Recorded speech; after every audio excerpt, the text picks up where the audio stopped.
Hey gang, everyone here, welcome on back to the Cade and another episode of Suckerpunch Sunday, where we do a deep dive into a classic fighting platform-based game from the 3rd, 4th, and 6th generation. And for this week, because I need a palate cleanser from the just hair-pulling, and I don't have much hair left on my head to pull off, if I'm honest with you, and aggravation I suffered at the hands of Teenage Mutant Ninja Turtles tournament fighters last week, I definitely needed a palate cleanser. So, we're going to go back to 1990, 35 years now, and we're going to play a game that was one of the initial launch titles for the SNK Neo Geo. We're going to play Ninja Combat. Now, this game was developed by Alpha Denshi in collaboration with SNK, and it came out in July of 1990. It is a multiplayer beat-em-up. And as we go through the game, you will see that, one, it has not aged very well, but two, it is very indicative of side-scrolling fighting games of the era. Let me pop in a couple of coins here to get this puppy underway. And we, as with all SNK Neo Geo games, you get this little quick tutorial on how it all works. It's a pretty straightforward hack-and-slash beat-em-up game, where if you've played games like Shinobi in the past, or even to an extent Castlevania Symphony of the Night, or any of the 2D Castlevania or Metroidvania games, this should be old hat to you, because you can pick up weapons as you go. I love being able to pick up the nunchucks, because the reach and the speed on these things is awesome.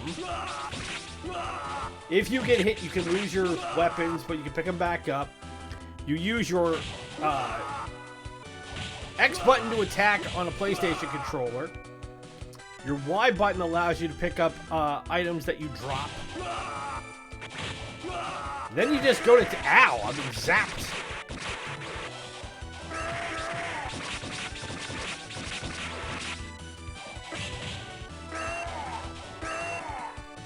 Quit it with the tasers, guys.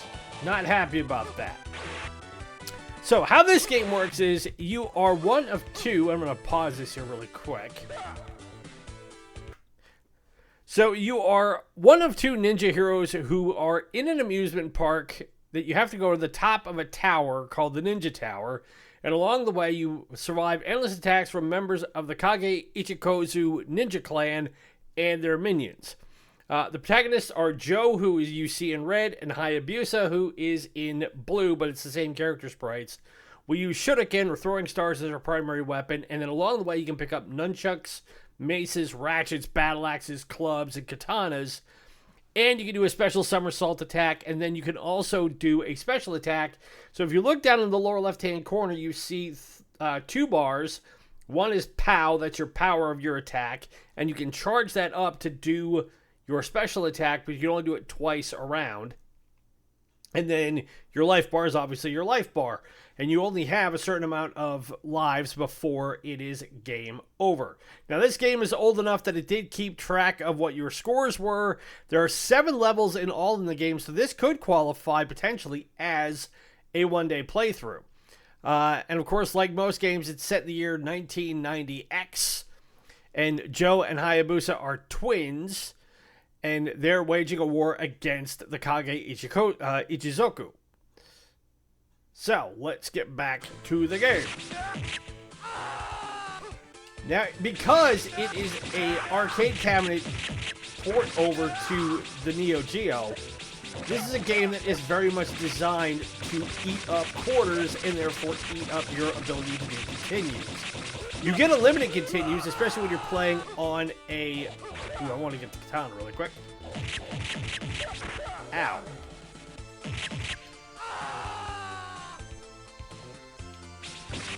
If you're playing on an... you flinch. There we go. As I was saying, if you're playing on an emulator like I am, then you get unlimited continues because you can just keep popping in coins to set up and run as you want to.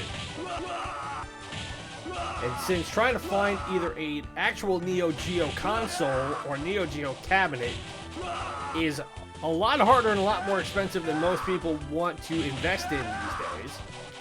Not that I blame them. Give me that back.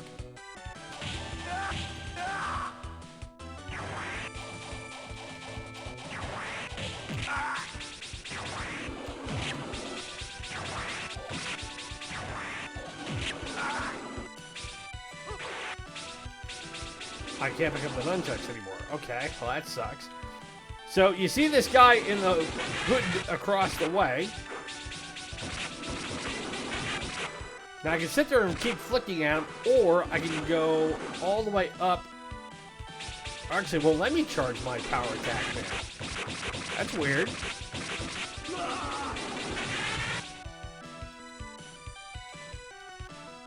When I did it before, on my test run for this game, I could do the power attack and just be able to knock the guy out with one shot.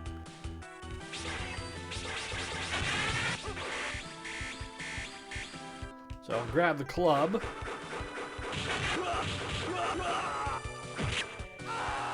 And I died.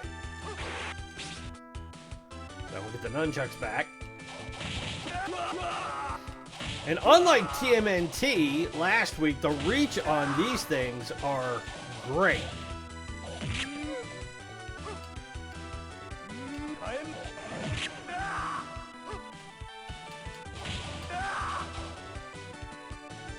Okay. This will take us to our first boss character, as he will come literally bashing out of the walls.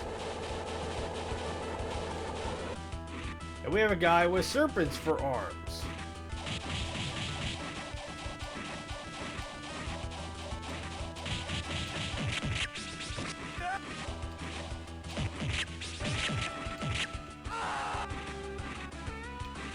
Give me my chucks back.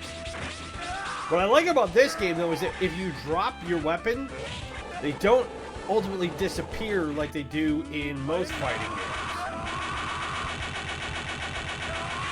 But then we took everybody out, and that gets us through stage 1.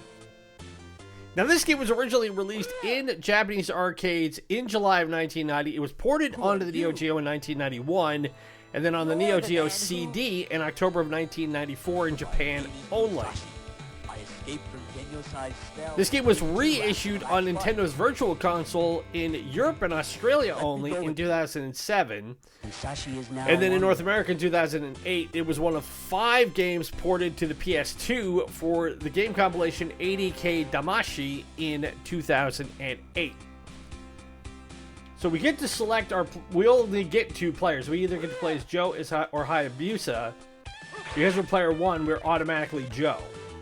So this would be the point in the game where we can play co-op mode, which is a rarity for fighting games in most games nowadays. You don't get to play co-op for pretty much anything short of a battle royale type of game. Grab the pole axe here.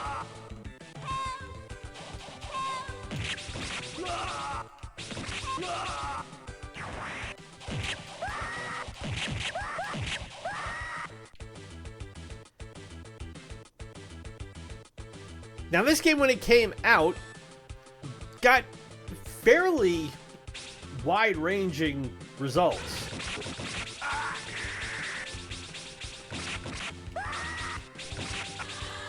At least as far as reviews go.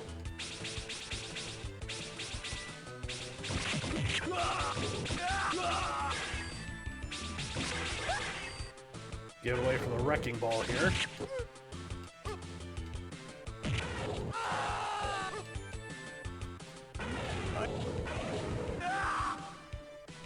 Take out Tubby Butterman here. Now I got me a hatchet.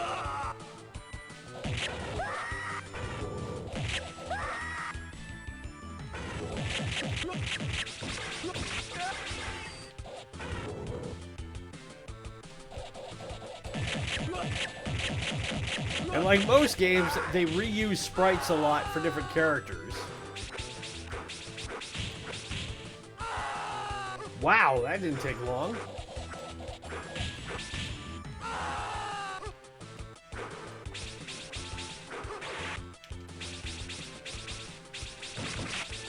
There we go. Flink him to death with a shuriken.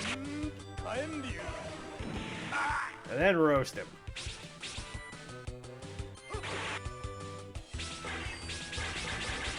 But Ace Magazine gave this an 805 out of 1,000, which is a really esoteric way of ranking a game.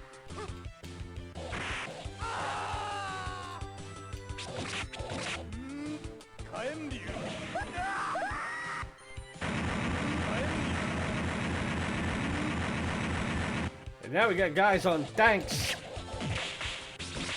We're fighting ladies with fans.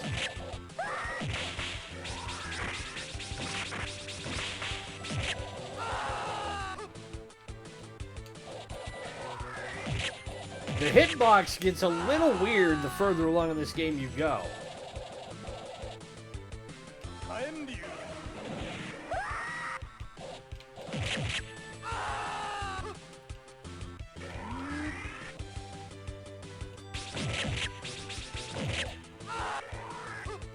Two hits and you're pretty much gone. Alright, we put her down. And she was only the mid-boss, it looks like. Or did we actually get through the entire stage? Nope, we're only at the mid-boss.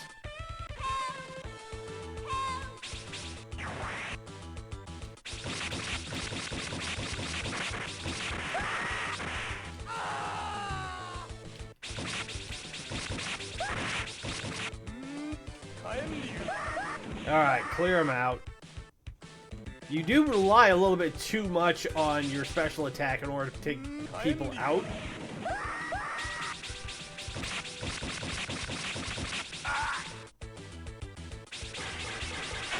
But such is the nature of the game.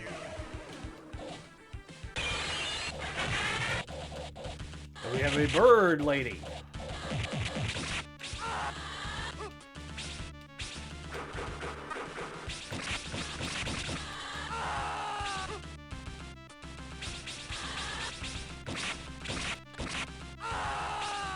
And because you can't block anything,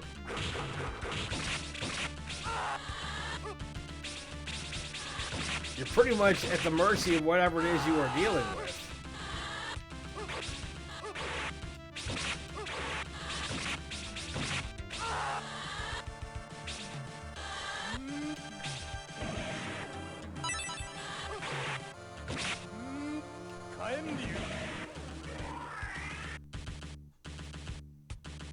Alright, where's she going? Ah! I didn't even get a swing on her.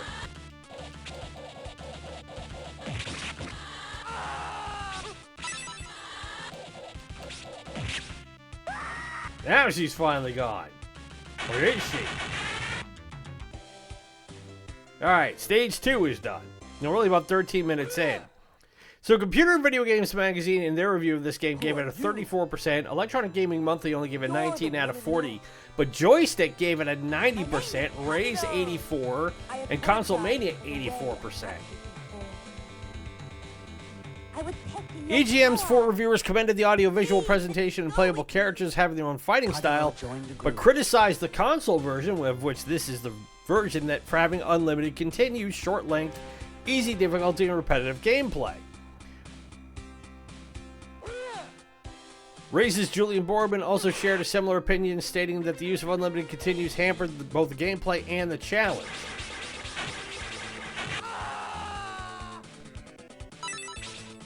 I can see that, but also with how I've been dealing with this game so far, you'd have to have unlimited continues if you want to have any shot of getting to the end of it. Because your life bar is so short.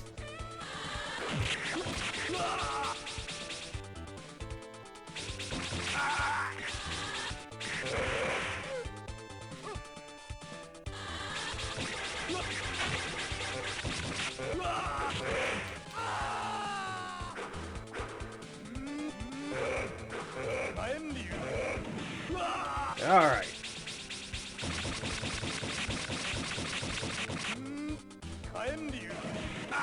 See if I can torch both of them. I can, so I'll get the bat back. Nope, I won't get the bat back. Ace Magazine, in their review, argued that the sentiment by claiming the review had that unlimited continue feature was a hardware design flaw on the first batch of these systems. So apparently this was not what it was supposed to have, but allowing you to have unlimited continues.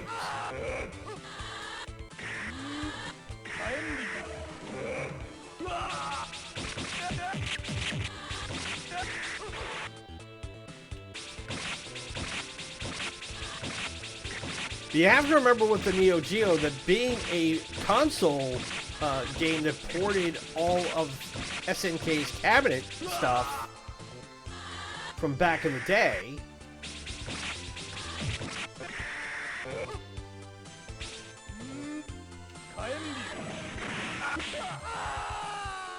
is that already got slapped down again?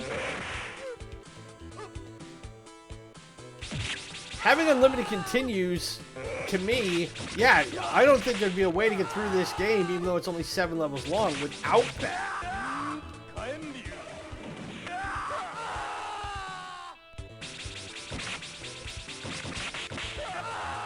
Because, like, this big guy's slapping me around, and he's only hitting me twice.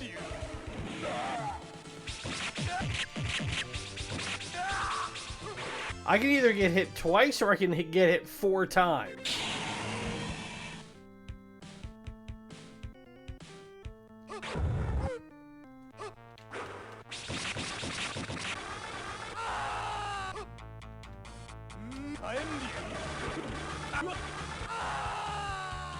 And I got torched by whatever this thing is.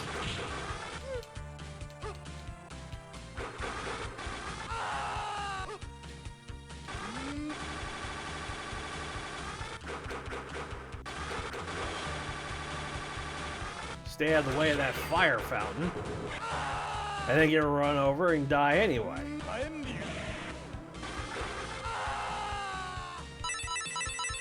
Alright, I need to stock up on more quarters here. And it finally blows up.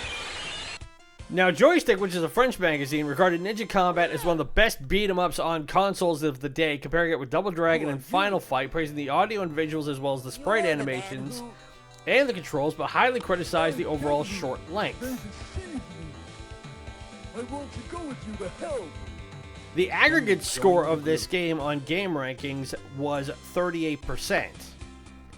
And then on the reissues for the Wii, when it was released in the late 2000s, it only averaged about a 3 to a 3.5 out of 10, and then All Game ranked the Neo Geo console version as a 1 out of 5. There's lots of booby traps inside. Eurogamer called this a rip-off of other games of the beat-em-up era like Shinobi, which was released in 87, Ninja Gaiden in 88, Streets of Rage in 91.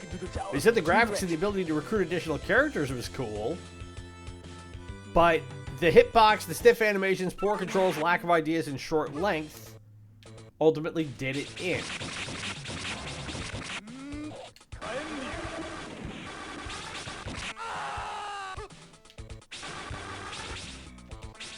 And in some ways, I wonder if... I don't know if modern game reviewers and modern game critics can actually take a look at a game like Ninja Combat and really look at it in the context of what we had back in the day when we were teenagers, and this was all we really had. It's easy to take for granted the idea that now in 2025, almost everybody's got a gaming PC of some sort, and if not, they've got at least one console. And it's not that we didn't have consoles back in the day, and it wasn't that we had PCs. You know, I was one of the first kids that grew up in the era of the PC, in the early 80s. So I get it. However, you have to bear in mind that back in the 80s and into the 90s, PCs were stuff for... they were your parents' toy. They weren't yours. Oh, this is going to be a nightmare to get through this. Eat your heart out, TMNT damn level.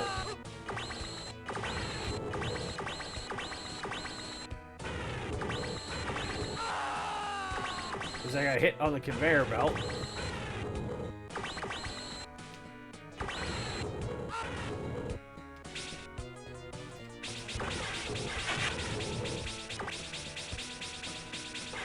Why can't I hit this barrel? There we go.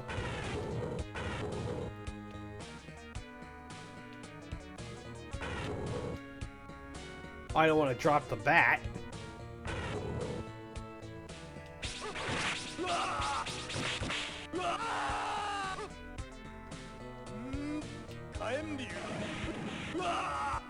But like I was saying, the idea that you would have the ability to play computer games or high quality games on a PC until probably I'd say by the mid 90s, that really became a thing that kids could take advantage of. Otherwise, that's what we had consoles for.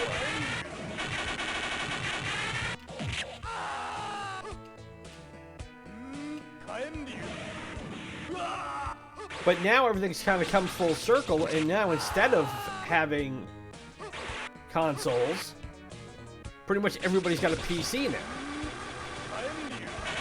And obviously, as I'm playing and recording this on a PC via an emulator, I get that. So where do I go if I've taken everybody out? Because the clock is ticking, everybody's gone. Is there a boss here I don't know about?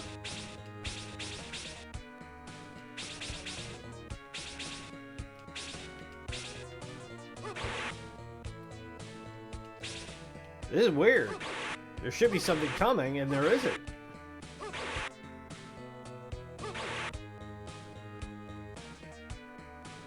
Unless it's going to make me run everything down for about 2 minutes.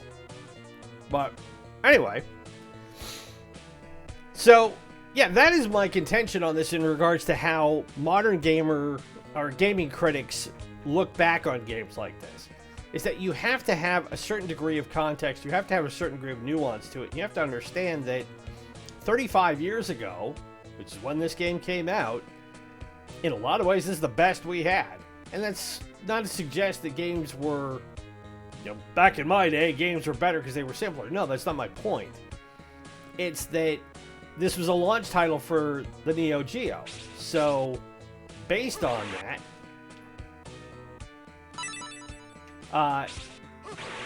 you were never going to be expecting something amazing out of the box.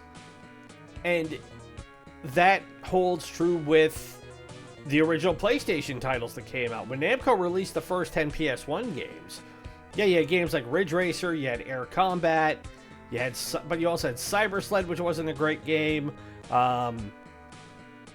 It was them porting over their pretty well-known arcade titles with a couple of other franchises that they were looking to launch in Japan and were hoping would catch on here. I think this is going to make me run down the last 45 seconds. It was the rarity being the Nintendo Entertainment System when they released Super Mario Bros. With the original deck. That was such a novel idea that it was, wow, we're going to get a console and a game? Okay, well, we'll do that. And then they also, if you got the deluxe version that had the Zapper in it, you got, obviously, Super Mario Bros. And Duck Hunt. So you already had something you could play right away and plug in and not have to pay extra for it like you had to during the early 80s in the original console wars with the Atari and the Intellivision and the ColecoVision, where you had to get the console and then go get the games. And to a degree, we're back there now and have been for the last couple of generations.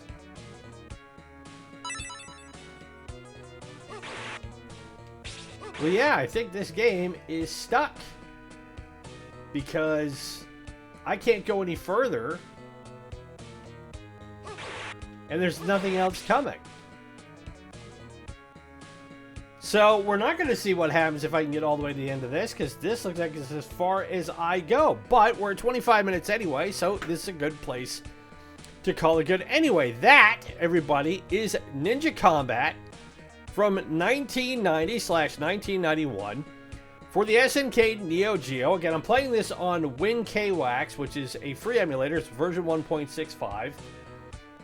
It's not hard to get, and you can find pretty much every SNK Neo Geo excuse me, game on the Internet Archive nowadays, and there's other places you can look online if you want to try it out. Now, question 1. Is this a good game? I have to put on my 1990s cap and look at it from this perspective. It is right in line with everything that I remember beat 'em up side-scrolling games of the era to be. You've got, being the Neo Geo, you're going to have really great graphics. The music's not bad. I love the color of it. And because it's a plug and play from the arcade cabinet, yes, more often than not, you'll likely have unlimited continues because you can just set it up where you keep popping quarters in, hitting your select button, and you can go all the way through the game. Obviously, if you have a version like this one and it's got a glitch in it, maybe not. But does that make it a great game? Not really. I mean, it's,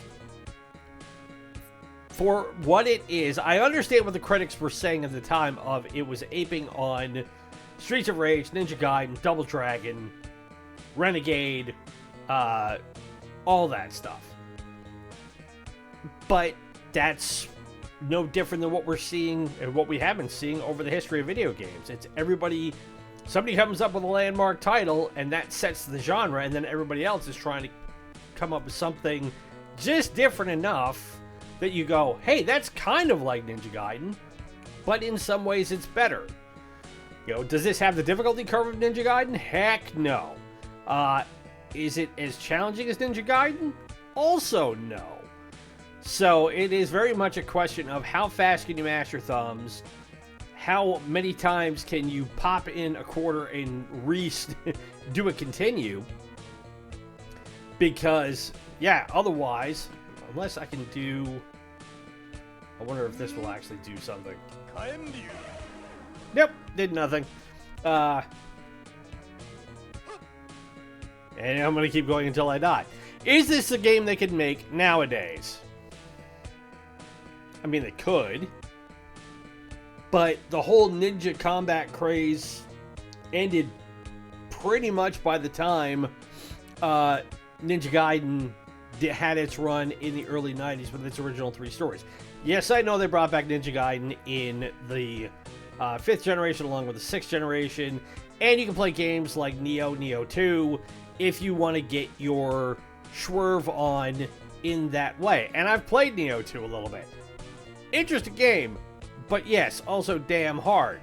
But it is also more of a Souls clone with Ninja Gaiden elements thrown into it than a game like this being a straight port of Ninja Gaiden or trying to ape on Ninja Gaiden's coattails. You also have to remember that in the 1980s was the decade of the ninja in popular culture. It really was. The 70s gave us Bruce Lee, gave us Jackie Chan, that carried over to the 80s, but if you look at the really cheesy action movies of the 1980s, you had films like American Ninja, Enter the Ninja. The most ludicrous one is one called Ninja 3: The Domination, which sounds like a film of ill repute. And in some ways it is, but it is a perfectly normal, well, I can't use the word normal with this movie because it's got a cult following all its own, in part because it is a terrible movie. But that was the standard issue happy comfort food for action adventure aficionados in the decade. By the time we hit the 90s, all that was gone. So this was pretty much the last gasp of everybody trying to take advantage of that as far as IP goes. So, everything old being new again, maybe you could come up with something like this. It definitely wouldn't be a AAA title. It may even be a single A title if you wanted to do like a little independent one. But I think that's as far as it would get. And it would have to have a lot more going for it than this game does. So, again, if you want to try it, you can use the WinKWax emulator. It's version 1.65. Stable as heck. Been using it for years now. And it's pretty much the emulator I use for Neo Geo games. But if you've never tried it before, give it a go. Let me know what you think about it. If you were one of the lucky few that had a Neo Geo cabinet back in the day, did you have this game? What was your experience with it? I'd love to know. Leave it in the comments below. But that is Suckerpunch Sunday for this week. As always, thanks a lot for tuning in. Hope you enjoyed Sports Saturday yesterday, where we managed to get a win over the Dallas Cowboys as we're winding down Season 2 of our what-if scenario of creating the New England Patriots dynasty without Tom Brady. And then, as we said, we are going to have normal service restored on getting Super Robot Wars Alpha Gaiden wrapped up over the next 2 weeks. It wasn't anything more than I hit a mission that was so ridiculously hard. It took way longer for me to get that episode recorded and finished than I wanted to. But if you look at the timestamp on it, it's almost 2 hours it took me to get through that mission. It took me 6 different goes to finally get through it.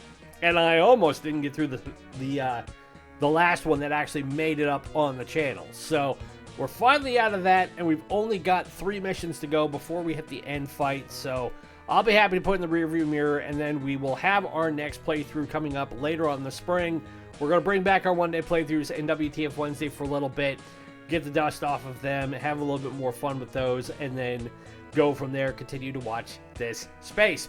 Be sure to follow us on social media through Instagram, Threads, and Blue Sky at Ronin's Retrocade. Help spread the word about us as we continue to build this channel and make it bigger and better. My name is Ronin. It's been great to spend this Sunday with you. Be safe, be well, happy gaming. Happy March, by the way. Wow, spring is right around the corner, and it's been sunshine and warm weather, and I can't be happier about it. We will talk to you tomorrow as we get back into Super Robot Wars Alpha Gaiden. Bye.